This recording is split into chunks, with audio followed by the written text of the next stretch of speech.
Yo, what is good, guys? Harry here, back with another video. And in today's video, I want to talk about a common theme I've seen between the different fashion and clothing brands that I've worked with in terms of success with ads. So, more, more specifically, this is just Facebook and Instagram ads. Over the years, I've been lucky enough to work with brands at all type of sizes, whether it's 10,000 a month, whether it's 100,000 a month, whether it's 200,000 a month, whether it's 50,000 a month. I get to see like what really works and what really doesn't, especially at different scale. So I wanted to explain. There was one thing that kept on coming up, especially with my clients as well. There's one thing that really separates high return on ad spend and scaling up the ads to other clients that can't necessarily do that. And I want to explain it on this whiteboard, which is really hard to write on. So sorry if it doesn't look that good, because it probably won't. But it might get my point across. It'll probably take me about 5 minutes to actually get my point across, but I'll start explaining it. So obviously there's a lot of specific ad strategies that you can use. Honestly, strategies vary from ad account to ad account. But the main thing is focus. Now, you're probably thinking, Harry, that's nothing to do with ads. Where are you kind of going with this? So focus, right? So what I've found is most brands that have scaled well or get high return on ad spend, they focus on making the product exceptional. And honestly, about 80% of your results from the ads, if not 90% to be honest, 80% of the results from ads will come from the actual product. It literally doesn't matter what ad creative you use, what strategy you use. If you've got product market fit, let's say you've got a hoodie, for example, and it's in huge demand. It doesn't matter what ad creative you use. It doesn't matter what strategy you use inside the ad account. It doesn't matter what cost cap, bidding, retargeting, audiences. It doesn't matter what you use. If the product's good, then you'll see a high return on ad spend. And I went through, I think, Reese Wabara's course, the owner of MDV or Manu Devoir, about Facebook ads. And the first thing he says in the course is something about you don't even need marketing if your product's good. And it just hit different. Considering it was a Facebook ads course, that was the first thing he said. And it's true. Like, you don't need any ads. And even if you do right, if your product's exceptional, what will happen is you could have one customer that tells another customer, that tells another person. And realistically, that could scale your business to millions per year, just having one customer with an exceptional product. So the focus basically brings me on to my next point. Now, once we found product market fit in the ad account, once we found the product market fit, we then move on to, again, focus. So what happens is we find product market fit. We got, let's say this hoodie is working really well. This one hoodie from the store is working exceptionally well on ads. We now need to scale up that hoodie. Now, how do we do this? It's just by volume. So you might be running 10 ad creatives around that hoodie, right? But now you want to run 100. Now you want to run 1,000 around that hoodie. And that's how realistically the biggest brands get to like 1 million a month. So you want to take, let's say, one times product. Oh God, that was awful. That was really bad. And then turn it into 1,000 ad creatives. Let me just get rid of that. 1,000 times ads. Now, what I see the majority of clients that go wrong with is that they won't do this. They'll find a product and they'll be like, let me make a new product. And it's like, no. Let's not make a new product. I like the amount of discussions I have with clients. I'm just like, follow the data. You've got 1,000, 5,000 orders on this one product. Let's just scale that. You'll make way more money. You'll make way more profit. You can predict the stock as well. Like, it's like a hack almost. So they go 500 products, one ad creative per product. Oh, this is getting so bad. Which doesn't work. I've tried it. That will not work.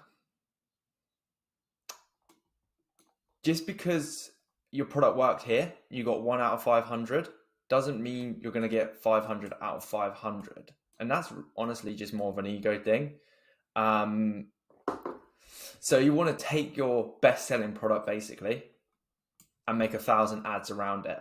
Once you've made those 1,000 ads, you could be like, Harry, I'm saturating the market, which is very unlikely considering,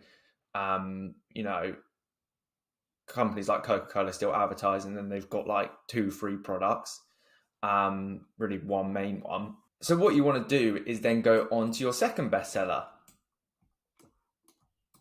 Once the ad starts to not work, and you want to go to your second bestseller, 1,000 ads. Third bestseller, 1,000 ads. Now, I'm not saying don't have new products in your store. Have new products in your store. Always be working on that. And that's your main job as creative director and owner, is to make new bangers. What I typically do is test any new arrivals on a lower budget. I'm still testing for product market fit in the ad account. But I'm just, a separate campaign, testing new products. It's not the main thing. 80% of the ads that you should be running, if not 90%, should be around the best selling products in your store. And that's what will make your ads hyper profitable all year round.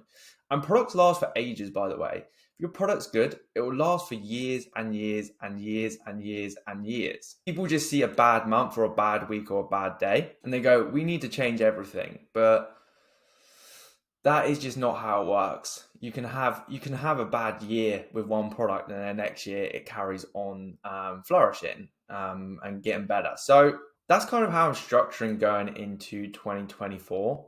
It's kind of just, with the brands I work with, just doubling down on, what already works rather than, finding a load of things. And it's actually one of the main reasons why the agency and fashion, so the brand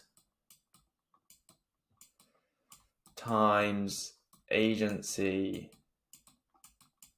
actually one of the main reasons I see why this partnership fails.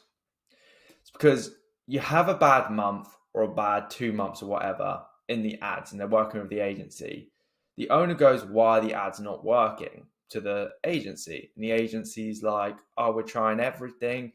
And then what happens is the brand owner doesn't know ads, and their job is to create new bangers and create new products.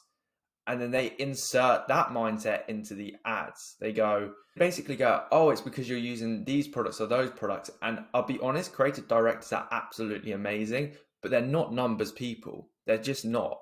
And they won't look at the metrics around a product. They will just think, which has worked for them in the past. Their intuition has worked for them in the past. They're not wrong here. They just think you should try. They tell the agency, can you try this product and that product? And then what happens is the results get even worse because they're using completely different products. And I've literally gone in ad accounts and someone's like, Harry, why is this ad account not working? And then I check, 5 months ago, they had all the best selling products, like all the products running as ads. And right now they have none of them. That is the problem. That's the only problem. They didn't double down on what was working. Now, this is like a really simple but hard concept to get your head around, and it's taken me a couple of times. So, don't worry, if you have to watch the video a couple of times. But as a general rule of thumb, you just want to double down on what's already working within ads. So you just want to take products that have a high sale rate. So you just look at your analytics. Let's say your hoodie is, your hoodie up here is getting the most sales. Just create ads around that hoodie as well. And it works. The other thing is it works all around because the more content you're making, probably the more you'll post on your Instagram. And a lot of the user journey for fashion brands is, see an ad. So a lot of the user journey for actual, so your customer journey is they see an ad, they go to your website, they click on the product, web, and then they go to your IG to see how other people look in that product. They see, if it's going to look good on me, like how does it look on this guy or that guy? And the thing is, this product here, if it's different to what's on your IG, then they're less likely to convert as well. So that's why if you're making loads of content for a hoodie here, and then you're also posting it on your IG as well, it means that, it's working like coherently, which is another reason why it will convert at a better rate. Or even sometimes people go add and then click on your handle and then look at the product. But the product has to be the same on your Instagram page in order for them to do that. So that's why you should always double down on what's working the best. Now, of course, this is slightly different for like huge brands that have the brand name and, they don't really need to do this. But I personally think a lot of them still do just sell their bestsellers. Definitely if I see like, let's say like Boohoo Man, massive brand, they've got thousands of SKUs on their website and they use just a lot of catalog ads. But Facebook will still serve up their bestsellers if they're using catalog ads because it will get the most engagement, it'll get the most purchases. So let's say they have a catalog ad that's running 1,000 different products. Facebook algorithm will still serve up their bestsellers.